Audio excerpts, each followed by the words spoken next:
Are you interested in the urban trends on 3 different timescales? Our summary today works with the report titled 2025 Trend Reports for Planners from 2025 by Petra Hurtado PhD, Ievgeniia Dulko, Senna Catenacci, DeAngelis, Sagar Shah PhD, and Jason Jordan. Published by the American Planning Association in partnership with the Lincoln Institute of Land Policy. This is a great preparation to our next interview with Petra Hurtado in episode 352, talking about urban trends and their management. Since we're investigating the future of cities, I thought it would be interesting to see how urban planners and individuals can plan for the upcoming trends. This report organizes crucial trends and signals into 3 timeframes: act now, prepare for, and learn about and watch. What is the future for cities? Do you want to learn more about them? Do you want to know how others think about them? Do you want to be part of the conversation? Then this is the right place. Welcome to today's What is the Future for Cities podcast and its research episode. My name is Fanny, and today we will introduce a research by summarizing it. The episode really is just a short summary of the original investigation, and in case it is interesting enough, I would encourage everyone to check out the whole documentation. This conversation was produced and generated with Notebook LM as 2 hosts dissecting the whole research.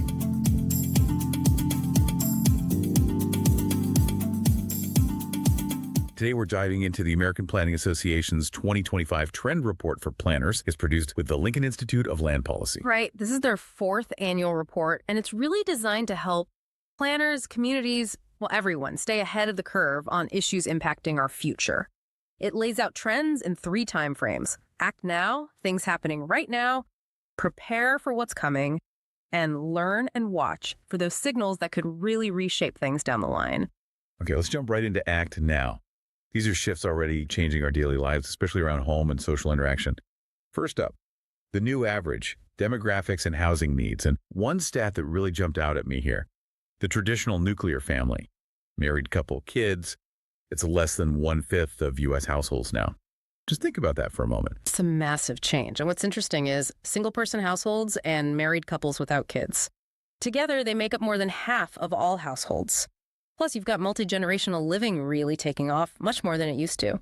For you, the listener, this isn't just numbers. It means the whole feel of your neighborhood could be shifting, impacting schools, services, local businesses, everything. And here's where it gets tricky. Our policies haven't really caught up, have they? Federal legislation often seems stuck in the past, not really recognizing these non-traditional families, or chosen families, as the report sometimes calls them. This gap between demographics and policy, the report says it just makes the housing crisis worse, and affordability. 2023 was the least affordable year to buy a home in over a decade. We're talking homes almost 50% pricier than renting. It's a huge challenge. It absolutely is. And when you look at who's impacted, it's pretty stark, like almost 1/3 of Gen Z living with their parents. That's the highest percentage in a century. But it's not just the young folks. The U.S. is also, frankly, unprepared for the housing needs of over 58 million people age 65 plus. Many baby boomers hanging on to larger homes, maybe not because they want to, but because there just aren't good, affordable, accessible options for them to downsize or age comfortably in their communities. Okay, so with these huge demographic changes and the affordability crunch, what's one practical thing communities could do now, beyond just build more? A big one for planners is often looking at zoning. So many zoning laws are still based on that old nuclear family model, allowing things like ADUs, accessory dwelling units, granny flats, or encouraging different housing types like co-living or even micro apartments. That can boost suitable housing options pretty quickly without needing massive new developments. It's about being flexible, really. Flexibility. Okay, moving from our physical homes to our digital lives. The report flags another act now trend many of us probably feel: digital fatigue. And it's not just too much screen time. It's this growing distrust of online news, worries about AI content. Yeah, it's significant. A 2024 Reuters report found, get this, 72% of Americans are worried about telling real from fake info online. 72%. And globally, 39% said they actively avoid online news, up from 29% back in 2017. Why? Often because it just makes them feel disappointed or distressed. There's a real weariness setting in. And that weariness seems especially tough for Gen Z, sometimes called the anxious generation. We're even seeing laws react to this. Florida barring kids under 14 from TikTok, Instagram, the U.S. Surgeon General suggesting warning labels on social media like cigarettes, and Australia, a total ban for under 16 starting next year. Wow. It really shows a kind of societal pendulum swing, doesn't it? After years of pushing for more connection online, people are actively putting their phones down. You see it anecdotally too. No phone dating events, people bringing back dumb phones for parties, even screen-free public spaces popping up in places like the Netherlands. There's this real craving for face-to-face connection. So the big question for planners, for communities is, how do we design spaces that actually encourage that? Places where people want to disconnect to actually connect with each other. That's a great point. These immediate shifts definitely make you think about tech's role in our lives. Okay, let's pivot now to the prepare category, looking ahead a bit. And AI is a big one here. It's not just impacting climate, but also how we think about work, about who makes decisions. The report calls it AI's double-edged sword and the AI power struggle. AI really is full of contradictions. On one hand, you hear about its amazing potential for sustainability, right? AI satellites spotting wildfires instantly or optimizing water use in farming. Huge potential benefits. But there's a definite environmental cost that's growing fast. That's the paradox, isn't it? Training these massive AI models takes incredible amounts of energy and water. Just one ChatGPT query uses nearly 10 times the electricity of a normal Google search. Globally, data centers are already around 3% of electricity use, and the IEA predicts AI's demand will basically double by 2026. The report even says this demand is delaying the shutdown of some coal plants. That's significant, often overlooked, I think. Definitely overlooked. And beyond the environment, AI is creeping into decision-making in ways we might not even notice. We've seen actual AI-enabled political candidates. Yeah. A mayoral candidate in Wyoming said he'd let an AI bot make his decisions. A UK candidate represented by an AI avatar. Some CEOs apparently think AI could automate a lot of what they do. And it goes into public services too, like law enforcement using AI for crime prediction, identifying suspects. But that immediately raises huge red flags about bias. Bias baked into the data these systems learn from. This could just reinforce existing inequalities or even create new ones.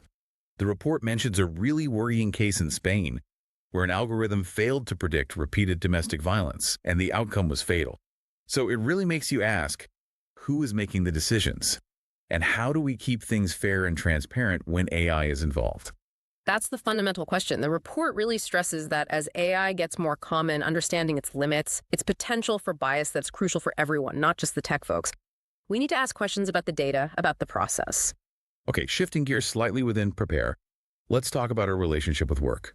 This trend is called redefining balance, life in the post-work era.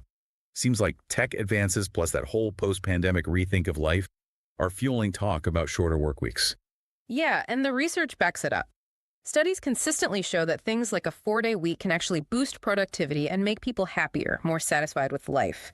Data from Europe suggests longer hours drag down happiness and health. And in the U.S., surveys show 79% of workers say they'd be happier with a 4-day week, and interestingly, 81% think they'd be just as productive. What really stands out here for me is this idea that our jobs are becoming less central to who we are. A 2023 Pew study found only 4 in 10 U.S. workers see their job as core to their identity. That's a big shift. Combine that with the silver tsunami of boomers retiring, plus the fact that maybe 27% of current jobs could be automated. It points towards a future where leisure maybe becomes more central than work. Which raises a key point for communities, right? If people have more free time, what do we do? How do we create meaningful opportunities for leisure, for community involvement? It's not just about parks. It's about fostering connection, learning, engagement. And you're already seeing some pushback against things like over-tourism. Residents saying, hey, our needs matter too. Juneau, Alaska, limiting cruise ships because it was overwhelming local life. It's a hint of this rebalancing act. Fascinating. Okay, let's venture into the final category, learn and watch. These are the signals, maybe quieter ones now, that could really reshape things down the road in unexpected ways. First up, something I found amazing. Harnessing fungi for a sustainable future. Seriously, if you just think fungi are mushrooms, get ready. This report positions fungi as this ancient, powerful, and incredibly adaptable tool, not just food, but for cities, for humanity. It's truly mind-boggling, the potential here. We're talking about a kingdom with maybe 6 million different species, and scientists are exploring them for incredible uses. Food, yes, mushroom farms are way more sustainable than livestock, but also lab-grown mycofoods, getting new proteins from agricultural waste, even making things like fungal boba or caviar. It's wild. Expanding sustainable food in ways we just didn't foresee. And it doesn't stop at food. Medicine. Beyond penicillin, fungi give us cholesterol drugs, vital immunosuppressants for transplants. They're even being seriously studied for mental health, psilocybin for depression, PTSD. We're still learning so much. And linking this to the bigger picture environmental cleanup, this is huge. Researchers are finding fungi that can actually break down plastics, imagine that. Others can treat contaminated soil after wildfires or pull forever chemicals, PFAS, pesticides, pharmaceuticals out of wastewater. There are even projects using fungi to take toxic rubble and turn it into clean building bricks. Seriously. So the bottom line here seems to be, we might be entering the age of fungi. These organisms are offering solutions for everything from sustainable food and medicine to pollution control and even new building materials. Nature's ingenuity right there. Okay, finally, a truly unexpected one. The role of planners in space exploration. Usually when we talk about planning a city from scratch, we mean on Earth. But this report actually gets into planning settlements on the Moon or Mars. Which makes you ask, why planners in space? Right now, it's mostly engineers, scientists leading the charge, and obviously, you need them. But the experts here argue planners bring crucial knowledge that gets missed. Like, sci-fi loves cities under domes, but planners might point out that historically, building underground offered better protection from radiation, temperature extremes. Lessons from ancient cliff dwellings on Earth, basically. They think about long-term livability, not just the engineering. That's a really interesting angle. And it brings up some deep ethical questions, too. Life on Mars or even the Moon. It's incredibly dangerous, resource-heavy. So should we be trying to change alien climates to suit us? Or should we maybe leave them alone, focus our efforts here? It's a big dilemma. And planners, with that kind of holistic view, are well-suited to grapple with those questions. Funnily enough, it leads to this unexpected lesson that brings us right back to Earth. There's a quote in the report from an expert, and it's pretty striking. She says, "I cannot tell you how terrified I am of the idea of living on Mars. It's such an awful place. We are so lucky that we have Earth. We have something really good right here under our feet." So the surprising takeaway from thinking about space planning, maybe it's just being grateful for Earth and doubling down on planning to protect this planet. From shifts in our own neighborhoods to potentially planning cities on Mars, this APA Trend Report is a powerful reminder that the future is complex, it's interconnected, and it's always changing. And foresight, as the report really makes clear, it isn't about having a crystal ball predicting the future perfectly. It's more about understanding the forces driving change, especially those outside our control. Figuring out how to prepare, when to act. It's really about building resilience, even when things feel uncertain. As you think about all this, the power of fungi, AI's double nature, the changing face of home and work, it really hits home that the future isn't just something that happens to us. It's something we actively shape, often in these surprising interconnected ways. So maybe the question for you is, what shifts are you seeing around you, in your life, your community, and how might you start planning for your future with some of these insights in mind?